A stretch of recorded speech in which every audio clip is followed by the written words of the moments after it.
Il y a des grands noms qui ont joué ici. Il y a le nom d'abord en premier de Jacques Offenbach qui a ouvert ce théâtre en 1855. Maurice Chevalier, Arletty, Jean Marais, Édith Piaf. Et puis François Perrier, et puis Daniel Darieux. C'est beau, toutes ces lumières. Ça, c'est Brialy qui a eu l'idée de créer une ouverture de mystère, un petit peu la lumière qui nous emmène quand même vers le noir de la salle qui s'éteint avant que le spectacle commence. Qu'est-ce qui se joue ce soir? Une pièce qui s'appelle Rapport intime, d'un auteur encore vivant qui s'appelle Didier Van Kovlart. Intime à quel point? L'auteur ou la pièce? La pièce. Bonsoir Didier Van Kovlart. Bonsoir. Merci de nous accueillir dans votre Paris des Arts. Vous êtes un auteur insatiable, vous avez raflé tous les prix du Goncourt, en passant par celui du théâtre de l'Académie française. Vous êtes l'auteur de romans, de comédies musicales, de scénarios pour le cinéma, pour la télévision. Vous êtes l'auteur de la pièce qui se joue en ce moment même ici au Bouffe Parisien et qui s'intitule Rapport intime. On va en coulisses? Allons-y. Allez.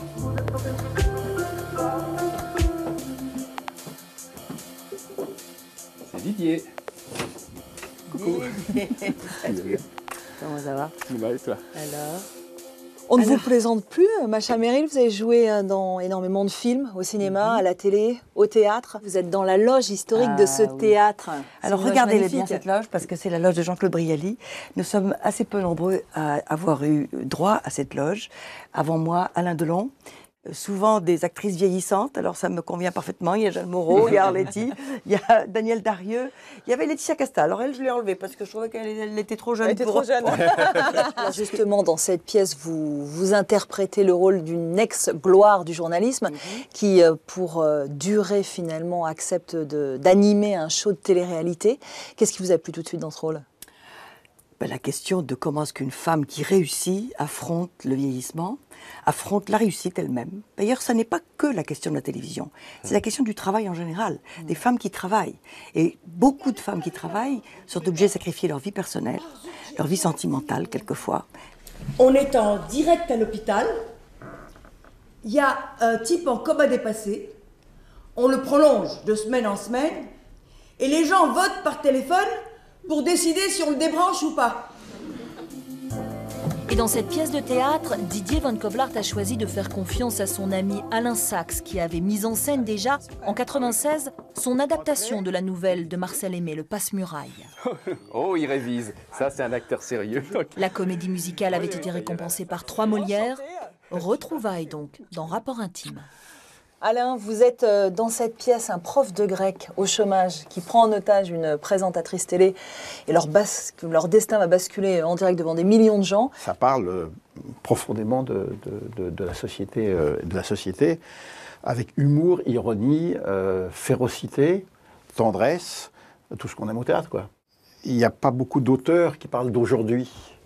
Le théâtre contemporain est souvent maintenant des rêveries, des impressions sur l'époque. Lui, Didier, il est dans la tradition des auteurs qui construisent une pièce. Où est-ce que je signe? Ici. Qu'est-ce qui vous plaît le plus dans l'univers de Didier Van Kovlart? J'aime la façon dont il raconte les histoires. C'est un vrai raconteur d'histoires. C'est aussi quelqu'un qui développe très très bien ses personnages et ses intrigues. C'est quelqu'un qui arrive à mêler le réel et l'impossible, l'imposture, l'irrationnel. Voilà, c'est un univers qui est pas complexe, qui est accessible à tous, mais qui a plusieurs couches de lecture. Il n'y a que des gens qui parlent très très bien de vous, Didier, ça vous touche ou pas? Je suis là. Maman, ne t'inquiète pas. C'est un monsieur qui a du chagrin à cause de sa femme, c'est tout. Il veut lui faire peur pour qu'elle revienne. Pas du tout. Je vais lui prouver publiquement que je l'aime et lui montrer que c'est elle qui a renoncé à son idéal, pas moi. Tu vois, il ne veut pas que tu fasses de ceci. Dites-le lui. Écoutez, madame, si vous êtes cardiaque, changez de chaîne. Ah, salaud! Chez vous, l'écriture, c'est un talent presque inné. Vous avez publié votre premier roman à l'âge de 22 ans, mais ce n'était pas votre premier essai. J'ai commencé à écrire à 7-8 ans et j'ai commencé à envoyer chez les éditeurs à 9 ans. J'avais un père qui me racontait des histoires, qui me faisait des feuilletons chaque soir avant de dormir. Et moi, je voulais faire pareil. Il y avait cette émulation de raconteur d'histoires, et je voulais faire encore mieux, c'est-à-dire par écrit. Comme ça, mes histoires pouvaient voyager à mon insu, toucher des gens sans que j'aie besoin d'être là, donc beaucoup plus de gens. Et j'allais être publié, ça allait me rapporter plein d'argent, j'allais crouler sous les femmes, donc c'était le plus beau métier du monde. Donc voilà, mon destin était tracé à 8 ans. Vous étiez précoce. J'étais surtout déterminé. Dans vos romans, le thème de la seconde chance est omniprésent. Pourquoi est-ce que ça vous obsède? Si je voulais être publié aussitôt aussi, c'est que mon père était quasiment paralysé. Je l'avais entendu dire, suite à un accident, je l'avais entendu dire, si je suis dans un fauteuil roulant un jour, je me tire une balle dans la tête. Donc je me suis dit, à 8 ans, il faut que je fasse quelque chose d'extraordinaire qui lui donne envie de vivre quand même en fauteuil roulant. Donc je serai le plus jeune auteur publié au monde. Mon père ne savait pas que j'avais entendu cette phrase, elle aurait pu me briser. Au contraire, elle m'a donné des ailes parce que j'avais un but, j'avais une urgence, j'avais un enjeu. Je vous ai souvent entendu dire que vous étiez un écrivain de la reconstruction. Qu'est-ce que c'est un écrivain de la reconstruction? C'est ça justement, j'aime bien prendre mes personnages lorsqu'ils sont au fond du gouffre ou lorsqu'ils sont tout fracassés, qu'ils ont tout pour être fracassés, et montrer comment ils se réparent, comment ils remontent à la surface, souvent d'ailleurs en réparant les autres. Je crois beaucoup à la réparation de soi à travers l'aide apportée à l'autre. Qu'est-ce que vous n'écrirez jamais? Le mot fin, j'espère. Vous avez reçu le prix Goncourt pour Un aller simple à 34 ans. Qu'est-ce que ça change d'être consacré si jeune? En ce qui me concerne, rien. C'est-à-dire, c'est pas la consécration qui est importante. C'est tout à coup ce coup de projecteur qui fait que quand vous avez la chance d'avoir déjà un public, comme c'était mon cas, vous l'augmentez et vous en retrouvez une partie après. C'est l'après-Goncourt, en fait, qui décide du côté heureux ou non. Parce qu'il y a eu des prix Goncourt qui ont fait une dépression après. Est-ce qu'il y a des écrivains, des artistes qui vous ont marqué, qui vous ont inspiré? Il y a eu Georges Brassens, c'est le premier. Je pense que c'est lui qui m'a appris à écrire. Je connaissais ses chansons par cœur à partir de 6 ans, 7 ans. Je connaissais tout Brassens. Ensuite, Marcel Aimé, Jean Anouilh. Est-ce que Jean Cocteau occupe une place particulière dans votre panthéon? Cocteau a écrit un de mes livres de chevet qui ne me quitte jamais, qui est Thomas l'imposteur. Cocteau, on ne sait pas quel était son domaine, son genre. Il était aussi bon dans tout, dans l'écriture, dans la mise en scène, dans la réalisation, dans la poésie, dans les ballets, dans le choix des gens qui l'entouraient, dans son côté révélateur de talent. Je sais que la poésie est indispensable, bien que je ne sache pas à quoi.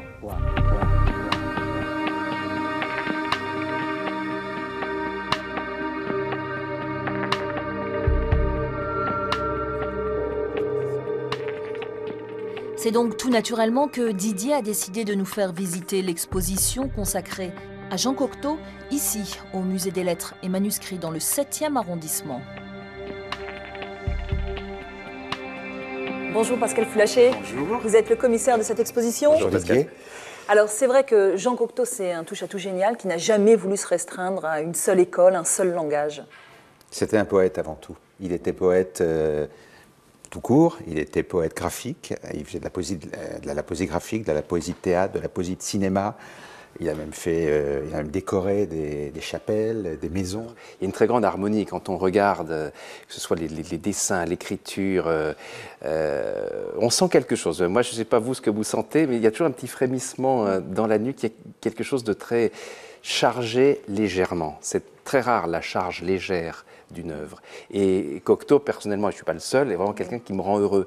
Lire Cocteau, voir Cocteau, toucher les objets Cocteau, c'est assez magique. Il était obsédé par son physique, Jean Cocteau. Ah oui, il se détestait, il n'aimait pas son physique, il ne se supportait pas. D'où ce besoin de se métamorphoser et de renaître sous d'autres formes.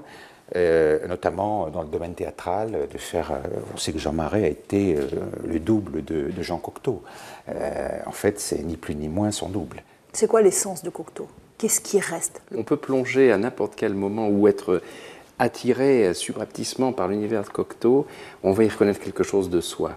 C'est beaucoup plus universel qu'une certaine légende kitsch le laisse entendre. On va voir la pièce maîtresse de cette exposition, le manuscrit original du scénario de La Belle et la Bête, élevé au rang de trésor national, c'est pas rien. Avec des dessins du prince, de la Belle, de la Bête aussi. Comment le film a été accueilli par la critique? assez mal parce qu'on estimait que les dialogues, il n'y avait pas de dialogue, il n'y avait pas assez de dialogue et que c'était un peu mièvre. Voilà, les critiques ont été donc assez virulents vis-à-vis de ce film. Pourtant, le public était au rendez-vous. Le public était au rendez-vous. C'est un film qui a très bien marché, qui a remporté d'ailleurs le prix Louis de Luc, mais les critiques l'ont une nouvelle fois éreinté, mais je crois que c'était malheureusement... Au début, et puis après... Comme toujours, comme très souvent les précurseurs, il y avait un peu d'avance sur la critique, sur l'inconscient collectif, et le public est allé plus vite. L'amour peut faire qu'un homme devienne bête. L'amour peut faire aussi qu'un homme laid devienne beau. Dans son journal intime, Jean Cocteau a décrit sa propre décrépitude physique. On sent chez lui qu'il y avait une interrogation sur le thème du passage. Chez vous aussi? De passage sous toutes ses formes, c'est-à-dire et surtout les passerelles. Les passerelles entre les différents arts, entre le passé, l'avenir, le visible et l'invisible, tout ce qui m'a amené à écrire le dictionnaire de l'impossible. Vous relatez donc des phénomènes inexpliqués, je n'en cite que quelques-uns. Une hostie en lévitation pendant une messe, un arbre qui se déplace tout seul, des guérisons miraculeuses. Bref, quel est votre propos? Qu'est-ce que vous avez voulu dire avec ce dictionnaire de l'impossible? D'abord, faire circuler l'information. Énormément de choses qui dérangent notre vision habituelle du monde sont classées confidentielles défense, sont frappées de censure, sont tournées en ridicule et sont parfois cachés même par ceux qui normalement devraient avoir intérêt à les faire connaître. Je pense à l'attitude de l'Église par rapport aux guérisons inexpliquées et au niveau aussi des services secrets. Par exemple, je raconte toute l'odyssée de l'espionnage médiumnique aux États-Unis, en Russie. Comme Jean Cocteau, Didier Van Clovelart est fasciné par le fantastique. Comme lui, il croit aux rencontres et au croisement des expressions artistiques. Il a choisi de nous présenter Christelle Noir. Il lui a décerné en 2012 le prix du premier roman de femme pour La Confession des anges. Mais Christelle n'est pas seulement auteure, elle est aussi peintre et sculpteur. Alors c'est évidemment très difficile pour une artiste de livrer ses intentions. Est-ce que vous pouvez nous expliquer un petit peu comment vous travaillez ici dans cet atelier? On voit, il y a des sculptures, il y a des peintures, il y a plusieurs séries, il y a des choses très différentes. Je travaille toujours en douceur, c'est-à-dire je digère le message difficile, puisqu'il parle d'une forme de schizophrénie de l'être humain, pour le montrer en beauté. Parce que je crois que les gens qui s'offrent une œuvre d'art, quelle qu'elle soit, en sculpture ou en peinture, ces personnes-là vont vivre avec. Et je pense qu'avant de livrer un message qui peut être de violence, qui peut être dur, je pense qu'il faut arriver à le mâchouiller, à le digérer pour en ressortir le bon. Et ce que j'aime toujours, c'est cette sérénité qui domine. On comprend petit à petit ces toiles, mais on ressent une émotion d'abord qui a un éveil de sérénité. C'est des tableaux qui font du bien. Ah voilà, ça c'est mon fantasme, c'est ce que je ne peux pas faire avec mon papier et mes stylos. C'est ce travail progressif de la matière, c'est se toucher, mais je ne vais pas casser parce que je suis en train de parler de construction. Et voilà, ça c'est... l'ébauche d'un manuscrit, c'est du papier avec des ratures, c'est tout. Il n'y a pas ce travail de la pâte, de la matière. Donc c'est pour ça que j'aime la peinture, j'aime la sculpture, j'aime ce que je ne sais pas faire. Écrire, sculpter, peindre, c'est un tout pour vous? L'un appelle l'autre, donc voilà, c'est Cocteau on l'a traité de touche à tout dans sa vie et il a dit peut-être, mais c'est surtout tout me touche. Et c'est ça, c'est vraiment, je crois qu'un peintre va être capable d'écrire au moins quelques phrases, mais à l'inverse, un auteur a envie de transmettre à sa façon, donc va écrire un tableau, mais en mots. Et certainement, on a tous aussi des notes de musique qui arrivent à ce moment-là, incapables de les transcrire parce que c'est pas notre métier et parce qu'il nous faudrait une connaissance supplémentaire. Mais pourquoi pas? On a encore, enfin, moi je sais que j'ai encore beaucoup de temps.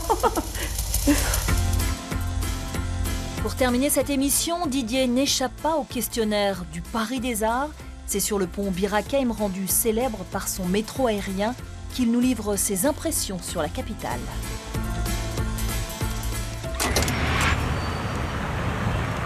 Le train bleu, au-dessus de la gare de Lyon.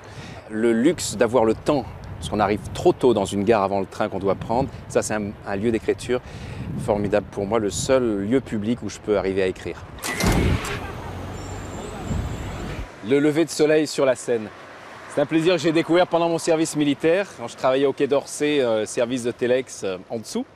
Et en sortant à 6h30, 7h le matin, franchir un pont en même temps que le soleil se lève, là, on est le roi du monde. La rue des Thermopyles, dans le 14e, c'est une toute petite rue pavée, enjambée par des ponts de glycine avec des vieilles maisons. On ne sait plus où on est ni dans quelle époque. C'est du ski de fond au parc Montsouris et à la cité universitaire, une année de grande neige. Alors là, vous avez les charmes de Paris avec le plaisir de la neige et c'est magique. Le Parisien, il engueule les piétons quand il roule, il engueule les voitures quand il marche et il engueule tout le monde quand il circule à vélo. À la Parisienne, pour moi, c'est une provinciale en vacances. Chaque fois que j'ai cru avoir affaire à une vraie Parisienne, qui prenait le temps d'être une Parisienne, c'était une provinciale en vacances. Inépuisable. Merci Didier Van Kovlart d'avoir été l'invité de ce Paris des Arts. Vous pouvez évidemment retrouver toutes les adresses de Didier sur notre site internet france24.com. À très vite, l'info continue et c'est sur France 24 bien sûr.